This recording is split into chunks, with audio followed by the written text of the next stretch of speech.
Hello viewers, welcome to my channel and a Facebook page जिसका नाम है learn with Afzal 89। Viewers, आज मेरे पास जो चैप्टर है, इस चैप्टर में बताया गया है कि इंसान को कैसे यूनिटी बना के रखना चाहिए। और आप देख सकते हैं इस चैप्टर का नाम है यूनिटी इज स्ट्रेंथ, यानी एकता ही शक्ति है। आइए इसको ट्रांसलेट करते हैं और देखते हैं क्या कुछ लिखा गया है आज।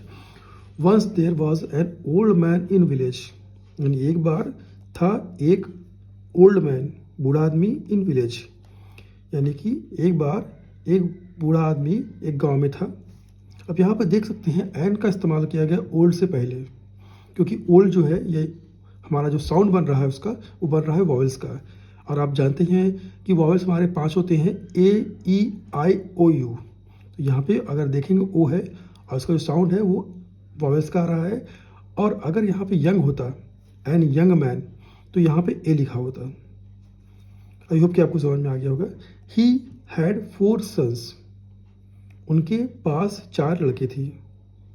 ही हैड, यहाँ पे आप देख सकते हैं हैड का इस्तेमाल किया गया पास्ट के लिए।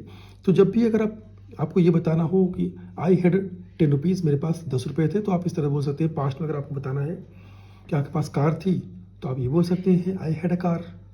तो इस तरह से बोल सकते हैं। और यहाँ पे आप देख रहे होंगे कि सन्स लिखा हुआ है, ये प्लूरल में से लिखा गया है क्योंकि बात हो रही है 4 लड़के की। अगर यहाँ पे सिर्फ सन लिखा होता तो आप समझ सकते हैं he had only 1 sons. They always quarrelled with one another, वो हमेशा लड़ते थे, किससे? विथ अनदर वन अनदर, यानी एक दूसरे से हमेशा लड़ते थे। ये क्वेरल का सेकंड फॉर्म यूज़ किया गया है, क्वेरल्ड। और यहाँ से यहाँ तक का जो सेंटेंस बनाया गया है वो पास्ट इंडेफिनिट का अफर्मेटिव सेंटेंस है। दिस मेड द फादर इल, ये यानी बना दिया फादर को इल, यानी कि दिस मेड, उन्हें बना दिया पिता को उनके बीमार। ये जो सारी बातें हो रही जो हमेशा लड़ते रहते थे, उसकी स्टोरी के बेस पे उसके वजह से उनके जो पिता थे वो बीमार पड़ गए। यहाँ लिखा दिस मेड द फादर इल, ये उन्हें बना दिया बीमार। यहाँ से यहाँ तक का, दिस से लेकर इल तक का जो सेंटेंस है, ये भी आपका पास्ट इंडेफिनिट का अफर्मेटिव सेंटेंस है। आप देख सकते हैं यहाँ पे मेक का मेड लिखा हुआ है, यानी कि सेकंड फॉर्म यूज किया गया वर्ब का। One day the father was in bed, यानी कि एक दिन फादर थे कहाँ पे? बेड पे थे। He called his sons, he called, उन्होंने बुलाया, किसे बुलाया? अपने सन को, अपने लड़कों को। ही के साथ हिज लगा हुआ है क्योंकि ही के साथ हमेशा हिज लगता है अपने के लिए। अगर यहाँ पे शी होता तो शी के साथ हर लगता। तो उन्होंने बुलाया अपने लड़कों को। और आप यहाँ से यहाँ तक सेंटेंस सेम वही है, पास्ट इंडेफिनिट का अफर्मेटिव सेंटेंस और वर्ब का सेकंड फॉर्म यूज किया गया कॉल्ड। कॉल का सेकंड फॉर्म होता है कॉल्ड। उन्होंने अपने बुलाया लड़कों को। दे केम, वो आए, बिसाइड हिम, वो आए उनके पास।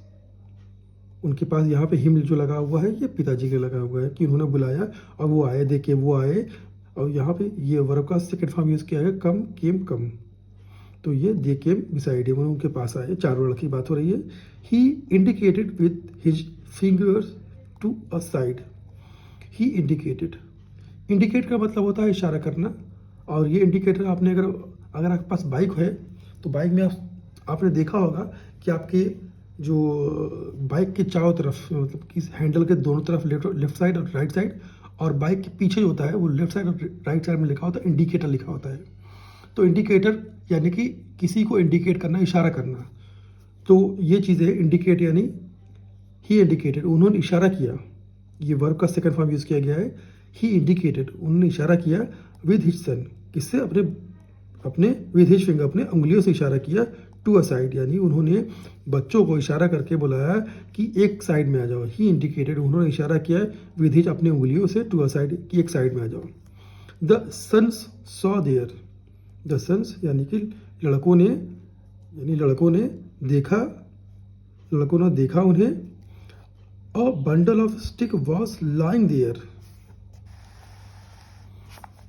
यानी कि एक बंडल ऑफ स्टिक, यानी कि लकड़ी का जो बंडल था, वॉज स्टिक यानी कि लकड़ी कह सकते हैं, पतली लकड़ियाँ होती हैं। आप ये इमेज में देख के आप आपको थोड़ा सा आइडिया लग जाएगा कि क्या कहना चाहते हैं। Bundle of stick was lying there, यानी कि बंडल ऑफ स्टिक एक वॉज लाइंग यानी वहाँ पे रखा हुआ था, पड़ा हुआ था। He told his son to break the bundle. He told, उन्होंने बताया, बोला, किससे बोला? अपने लड़कों से बोला। क्या बोला? टू ब्रेक यानी कि तोड़ो, किसे? द बंडल, यानी बंडल को तोड़ने के लिए कहा। यहाँ पे ही टोल्ड लगा हो क्योंकि कहानी जो है पास्ट में बताई जा रही है, तो वर्ब का सेकंड फॉर्म यूज़ किया गया है, क्योंकि ये सेंटेंस आपका यहाँ से यहाँ तक का वो पास्ट में है, अफर्मेटिव सेंटेंस है। They tried their best but no one of them could break the bundle. They tried, उन्होंने कोशिश किया, यानी कि चारों लड़कों ने कोशिश किया। दे ट्राइड, उन्होंने कोशिश किया। देयर बेस्ट, यानी उन्होंने अपना बेस्ट जो होता है वो पूरी ताकत लगा के उन्होंने कोशिश किया। बट नो वन, लेकिन कोई भी उसे, यानी ये बंडल को, कुड ब्रेक द बंडल, लेकिन नो वन, कोई भी बंडल को तोड़ नहीं सका। Then the man united the bundle, untied, माफ कीजिएगा, then the man untied the bundle. तब उस आदमी ने, यानी कि जो पिताजी थे उनके, उन्होंने अनटाइड यानी बंडल को जो बंधा हुआ था, आप देख सकते हैं यहाँ बंधा हुआ है, उसको खोल दिया। देन द मैन अनटाइड, बंधन को अनटाइड द बंडल, बंडल को खोला।